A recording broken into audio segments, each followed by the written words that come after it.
Olá, estamos aqui para mais uma aula. E hoje vamos aqui trabalhar ainda o módulo 2, tratando do percurso da criança até a base alfabética escrita. E hoje trabalharemos então a unidade 2, o desenvolvimento cognitivo da criança com diferentes estímulos. Para começar, é importante nós lembrarmos que iremos explorar aqui o desenvolvimento da leitura na criança, desvendando as etapas cruciais para a sua alfabetização. E vamos aqui também traçar o caminho fascinante da criança, desde os primeiros estímulos até o domínio da base alfabética escrita.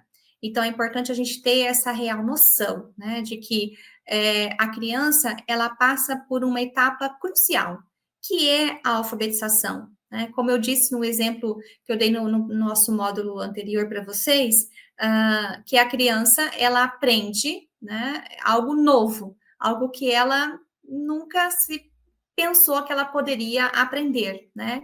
É algo extremamente novo, é um código diferente, que é a letra, né? É um som diferente, então ela tem que aprender a falar, a escrever, né? E a ler esse código, né? Então é aquele exemplo que eu dei para vocês. Imaginem hoje vocês aprendendo chinês, aprendendo japonês. É algo assim para nós, analisando friamente, complexo. Então imagina para a criança, né, que ela está ali aprendendo tudo. Ela está aprendendo a dominar ali como se pega um lápis, né? Como que ela coloca, representa aquele símbolo que é a letra no papel, de maneira correta, onde a letra começa, onde a letra termina. Então, tudo isso é muito complexo para a criança, né? Então, a gente tem que ter um conhecimento, né? Um tato muito grande ao lidar com essa dificuldade no trabalho com a criança pequena. Então, a teoria de Piaget, ela divide o conhecimento cognitivo em estágios. Você já deve ter visto isso nas aulas de psicologia. Então, desde o sensório motor até o operacional formal. E cada uma dessas fases se caracteriza por habilidades específicas e formas de pensar. Então, compreender esses estágios, ele é fundamental para entender como a criança aprende e como ela se desenvolve, tá? Mas não necessariamente todas as crianças passam pelas mesmas etapas ao mesmo tempo, como foi dito na unidade anterior. Cada criança tem um ritmo, um tempo de aprender, né? Então, você, enquanto professor, precisa ter muito tato ao lidar com isso, porque a criança tem o seu tempo de aprender, os seus limites de desenvolvimento cognitivo, né? Então, algumas precisam receber um estímulo maior, outras precisam, né, não precisam de tanto estímulo e elas aprendem com maior facilidade. E como eu disse também em aulas anteriores, nós temos ali um fator que pode ser determinante para o ritmo de aprendizagem da criança, que é a experiência que ela tem dentro de casa, né? E como que é a vida da criança fora do ambiente escolar. Isso pode impactar no seu desenvolvimento, na sua aprendizagem, no seu ritmo de aprendizagem, no seu tempo de aprendizagem, tá? Então, ter em mente as etapas que compõem o desenvolvimento, os estágios que compõem o desenvolvimento da criança é fundamental para que você possa aí melhor planejar, né, e melhor executar as ações dentro do que você se propõe, que é ensinar a criança a ler e a escrever. A interação social, ela desempenha um papel crucial neste desenvolvimento cognitivo. Então, por isso é importante o trabalho em grupos, né? Então, dentro de uma sala de aula, formar grupos para que a criança possa brincar, possa jogar, possa interagir com outras crianças na sua mesma faixa etária, elas são importantes para o desenvolvimento dessa criança. E através dessas interações com os adultos, com crianças, né, elas aprendem, elas exploram o mundo e elas constroem seus próprios conhecimentos, uma com a ajuda das outras, tá? Então, a linguagem, a comunicação, elas são fundamentais neste processo. E isso impacta diretamente como a criança aprende. Por isso que eu falo para vocês, né, já disse isso em aulas anteriores, que o desenvolvimento da oralidade, ele é determinante no processo de alfabetização. Como a criança organiza as suas ideias e fala isso, verbaliza isso, é uma forma de organização que a criança vai levar isso para a sua escrita. Então, quanto maior o seu repertório, maior o seu vocabulário, maiores são as chances dessa criança escrever de maneira correta, saber interpretar, né, e analisar o que ela escreveu. Então, por isso é importante sempre ter em mente, né, que a oralidade, a comunicação, tanto a interação das crianças quanto a verbalização, né, a oralidade, o desenvolvimento dessa oralidade, ela é determinante ao processo de alfabetização. Bom, a leitura em voz alta é uma forma de estímulo, né? Inclusive importante para o desenvolvimento da linguagem e da alfabetização. Através da leitura, a criança ela é exposta a diferentes palavras, né? Frases, estruturas linguísticas, além de ter acesso a diferentes mundos e histórias, né? Então, fazer a leitura de histórias, enquanto professor, promover isso, ou até mesmo você solicitar para que a criança faça a leitura visual de uma história em voz alta, isso faz com que você promova um tipo de estímulo na criança, porque ela terá que organizar as suas ideias e expressar-se oralmente, para que tenha sentido a contação dessa história para a criança, para o que estarão ouvindo, e claro, para ela mesma. Então, através da leitura, a criança ela é exposta a diferentes palavras, frases, estruturas linguísticas, além de ter acesso, né, a diferentes mundos e diferentes histórias.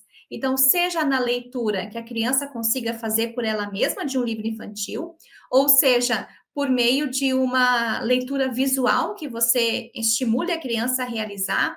Isso são formas que você tem, que o professor pode lançar mão para exercitar a oralidade dos seus alunos e, claro, ampliando assim o vocabulário dessa criança, as suas limitações ali de compartilhamento, né, de conhecimento com os seus colegas, a sua própria interação com seus colegas também. Então, as brincadeiras de linguagem, como rimas, canções, jogos de palavras, elas estimulam a criatividade, né? A memória, a capacidade de entender e também de usar a própria linguagem.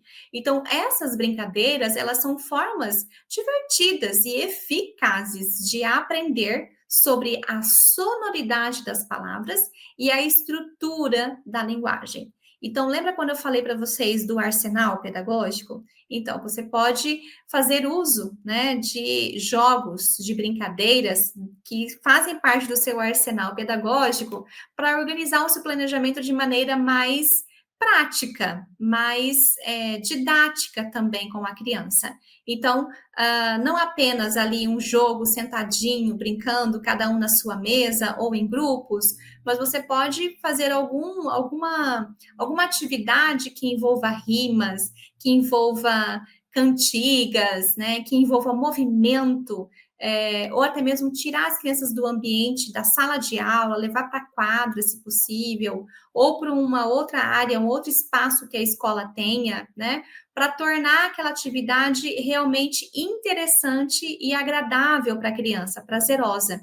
Então, essas brincadeiras, elas são uma forma divertida e eficaz, né, para que a criança aprenda a sonoridade das palavras, né, e a própria estrutura da linguagem também, né? Então, isso faz com que seja algo interessante e, ao mesmo tempo, prazeroso para as crianças.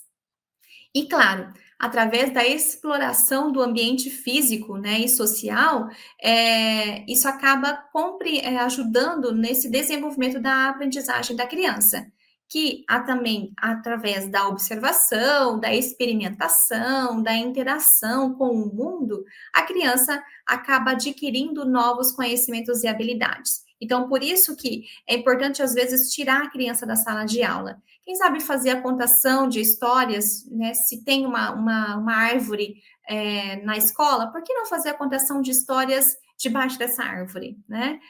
Por que não fazer um círculo na frente da sala de aula, fazer um círculo no chão ali, todo mundo sentar para ouvir uma história de um colega, né? Então é importante a gente ter a real noção de que os espaços, os ambientes que a escola possui, eles podem ser extremamente estimulantes para a criança. Aos nossos olhos, enquanto adultos, pode não ser significativo, né? Mas quem sabe fazer a contação de histórias debaixo de uma árvore, né? Ou até mesmo na frente da escola, você tem um pátio, assim, dependendo do espaço em que a escola esteja, né?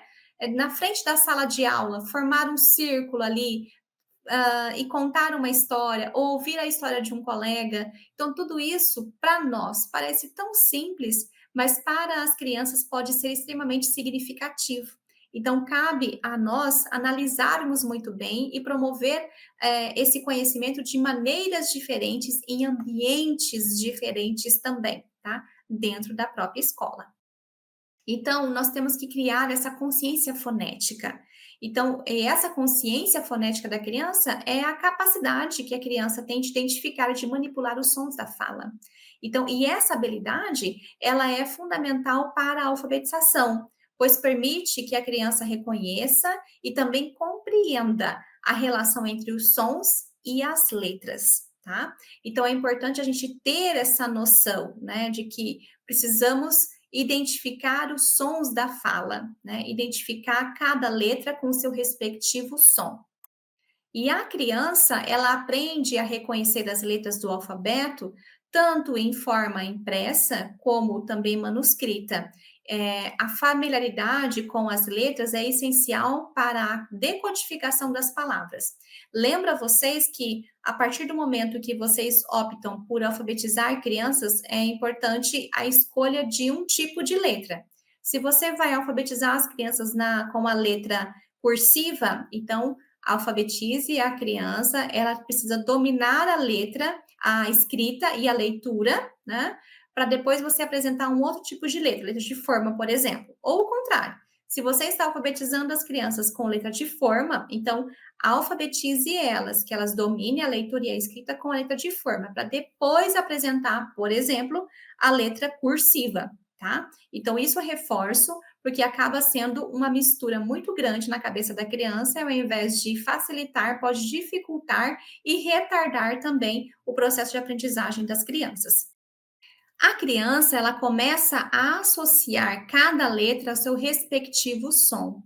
E essa habilidade, ela é crucial para a leitura e a escrita, pois ela permite que a criança decodifique as palavras e escreva-as de maneira coerente. Então, a criança conseguir relacionar a letra ao seu respectivo som é uma habilidade que precisa ser muito bem estimulada, tá? Então, aquilo que eu falei em aulas anteriores, paciência. Falar uma vez, né? Repetir novamente, falar de novo, né? Falar novamente, enfim, você tem que repetir de maneiras diferentes a mesma coisa, de maneira enfática para a criança que está ali em processo de alfabetização, para que ela consiga identificar cada letra e a relação e relacioná-la a cada som, tá? Então isso, essa capacidade que a criança tem de decodificar as palavras e também escrever de maneira correta é uma habilidade que envolve o processo de alfabetização da criança. A leitura compartilhada é um recurso valioso para promover o interesse pela leitura e o desenvolvimento da linguagem. Através da leitura em voz alta, a criança tem acesso a diferentes histórias, textos e também aprende como organizar a estrutura da linguagem e, claro, o significado das palavras. Porque uma vez que a criança ela lê uma história em voz alta, ela consegue gradativamente, ela consegue entender o que ela está lendo, né? E este é o processo de interpretação, tá? Então, a leitura compartilhada, quando a criança ela é estimulada a ler em voz alta para os seus colegas, né? É um recurso, assim, muito rico que o professor pode lançar mão para que consiga, então, desenvolver essa habilidade de ler e entender o que a criança está lendo, né? Então, tem muitas crianças que leem, leem, leem, leem, leem. Aí a gente pergunta, mas o que você leu? Não sei, né? Por quê? Porque ela não conseguiu ainda ler e interpretar, entender o que ela está lendo, né? Então, este processo, né, de ler e de entender o que ela mesma leu é uma capacidade que a criança precisa adquirir. E por isso a leitura compartilhada é um exercício muito rico para esse desenvolvimento desse estímulo, dessa capacidade, tá? Então, a escrita criativa, ela permite também que a criança explore as linguagens de forma livre. Então, uma outra técnica também, a escrita criativa. Então, você deixa a criança escrever a história. Ela cria uma história no papel. Quando a criança já domina a escrita, né, ela vai escrever e vai criar uma história, e vai contar essa história depois. Então, através da escrita, a criança expressa os seus pensamentos, as suas ideias, os seus sentimentos, né? Ou seja, ela começa a se comunicar, né? Não apenas oralmente mais, mas ela começa a se comunicar verbalmente também, né? Por meio da escrita. Então, isso também é um exercício valioso que o professor pode lançar mão para que promova estímulos adequados para que a criança consiga, e gradativamente, a criança consiga ler e interpretar o que ela está lendo. Os jogos pedagógicos são ferramentas importantes para tornar o processo de aprendizagem mais divertido. Eu acrescentaria aqui, além do eficaz, prazeroso, né? Então, é por meio dos jogos que a criança aprende sobre diferentes conceitos, desenvolve habilidades cognitivas e interage também com outras crianças. Então, eu sou uma defensora, assim, aberta, né, do uso dos jogos pedagógicos, né, o trabalho com a ludicidade no processo de alfabetização. Então, aprender algo novo já é difícil. Então, torne isso mais agradável, mais gostoso, mais prazeroso, por meio da ludicidade. Então, é muito mais gostoso você aprender algo novo brincando, né, do que você simplesmente copiando alguma coisa no quadro. Né? Então, ensine a criança, faça uso dos jogos, né, das brincadeiras, dos brinquedos, que isso pode ser uma forma mais divertida de aprender. E claro, existem muitos desafios, né? Algumas crianças elas podem apresentar dificuldades na sua aprendizagem. Pode ter algum problema cognitivo, dislexia, disgrafia, né? E isso pode afetar a capacidade da criança em ler, em escrever e interpretar. Então, é fundamental a gente identificar e oferecer o suporte adequado a essas crianças. Nós, enquanto pedagogos, nós não somos capacitados, né, para fazer diagnósticos, mas a gente consegue captar ali os indícios de que algo não está bem, né? Que tem alguma coisa errada. Então, às vezes, a gente, pela observando, analisando, a partir da amnésia inicial da criança e gradativamente observando a sua evolução, a gente pode chegar a uma determinada conclusão de que algumas crianças têm algum tipo de dificuldade, né? O que necessariamente seja, pode ser que a gente não consiga diagnosticar, né? Mas, claro, um profissional da área da saúde, um psicólogo, ele tem a capacidade, né, de diagnosticar e de laudar essa dificuldade também, né? Não apenas a psicologia, mas também na área da medicina. Então, tudo isso precisa ser muito bem observado, e é o professor, é o pedagogo, que vai analisar se a criança tem algum tipo de dificuldade, qual é essa dificuldade, né? E daí o direcionamento, a indicação da busca de profissionais adequados para sanar diagnosticar essa dificuldade e saber como melhor auxiliar essa criança para que ela tenha êxito no seu processo de aprendizagem.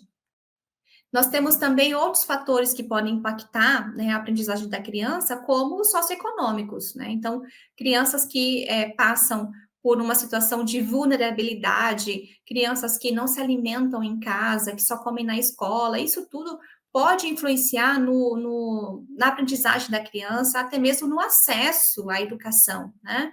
Então, às vezes, as famílias elas perdem o emprego, né, mudam de cidade, mudam de bairro, mudam de cidade, e a criança acaba ficando sem ir à escola, não pega nem transferência da criança, né? Isso tudo pode impactar na aprendizagem dessa criança no futuro, né? Então, as crianças que têm famílias, que vivem com famílias que têm menos recursos, elas podem ter menos oportunidades de leitura, de acesso à leitura, a livros, atividades que estimulem o desenvolvimento da linguagem. Então, as crianças, quando têm menos estrutura familiar, mais vulneráveis essas crianças estão, porque às vezes o acesso a esse universo da leitura e da escrita se limita à escola, né?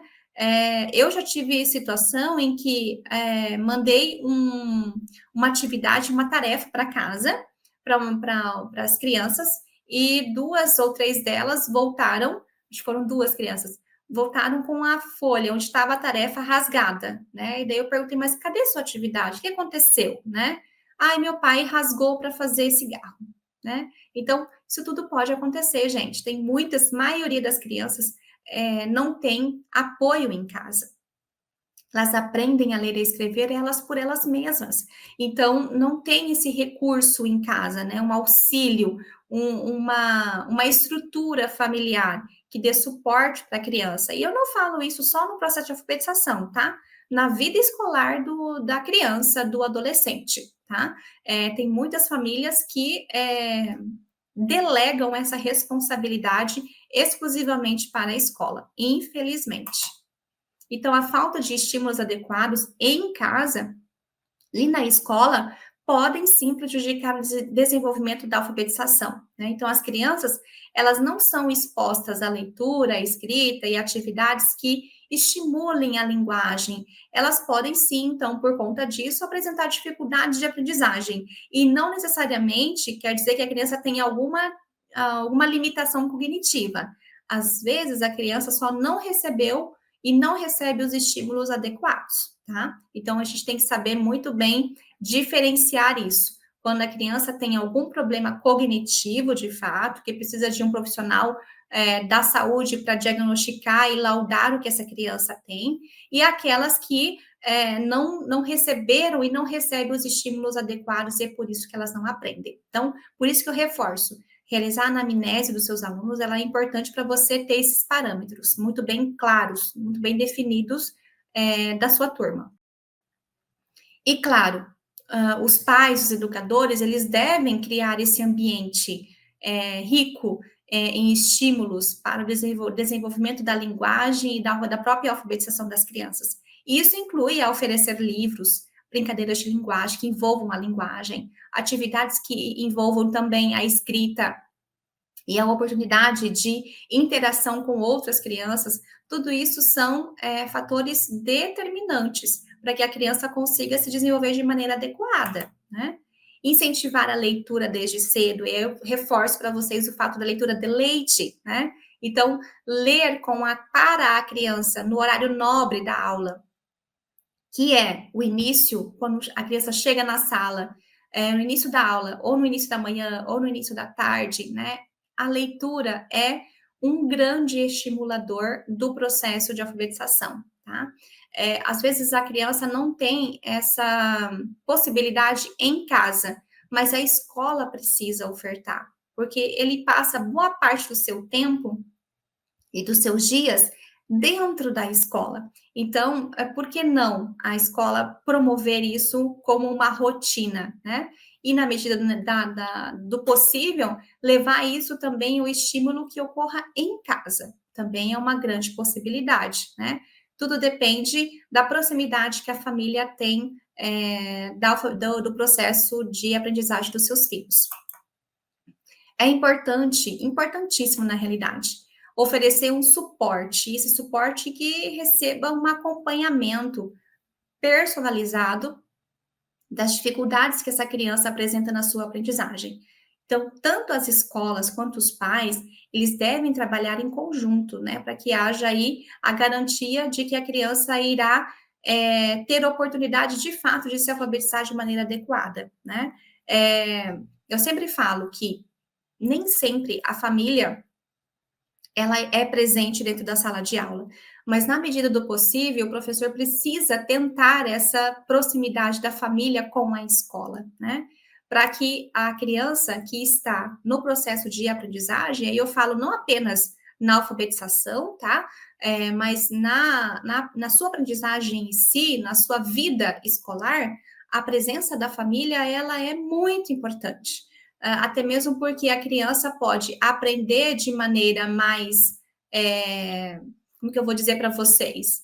A maneira mais fácil, né? Já que ela recebe algum tipo de estímulo em casa, né? Então, isso é importante. Você tem em mente que o trabalho, tanto da escola quanto da família, precisa ser muito bem definido. Nem sempre é possível, mas se há essa possibilidade, reforce isso com as famílias. E para concluir, precisamos compreender o desenvolvimento da criança e também oferecer estímulos adequados, né? E eu venho falando isso para vocês desde o primeiro módulo. Nós temos que estimular as crianças de maneira adequada, né? Para garantir o sucesso do processo de alfabetização, tá? Cada etapa do processo, ela é importante. Ela contribui para a construção da base alfabética escrita. E é um caminho, né, que a criança precisa percorrer até a leitura como um processo gradual, né? Mas ela precisa ser algo gratificante. Gratificante para a criança, porque ela está adquirindo novos conhecimentos e habilidades, e ao professor, porque vê o seu aluno ali aprendendo, né, lendo e escrevendo de maneira autônoma, né? Então, o processo de alfabetização precisa abrir portas, e essas portas estão ali abertas para o aprendizado e para o desenvolvimento futuro. Então, à medida do possível que a criança aprende a ler e a escrever, ela já consegue ali as primeiras habilidades, que é o processo de interpretar, que não deixa de ser uma forma de raciocínio lógico também, né? Então, nós precisamos ter em mente que o papel do professor alfabetizador, ele é crucial para o desenvolvimento do seu aluno, tá? E aqui as nossas referências. Lembro a vocês que esse material foi elaborado a partir do nosso texto base, que consta nas referências do nosso plano de ensino. Temos atividades a serem desenvolvidas pertinentes ao módulo 2 dessa unidade 2. Não deixem de realizar as atividades que estão lá apresentadas. As dúvidas podem nos enviar, que nós vamos estar sanando as dúvidas de vocês, contribuições também. Caso alguns de vocês já tenham a experiência em sala de aula, compartilhe conosco. Dê a sua vivência, isso é muito importante, o compartilhamento de informações, né? Porque a experiência, o compartilhamento de experiências, porque isso pode agregar o conhecimento de todos os colegas, né? E claro, vai trazer também à tona tudo que nós estamos trabalhando aqui na nossa disciplina ao longo deste semestre. Bom, muito obrigada e nos vemos então na nossa próxima aula.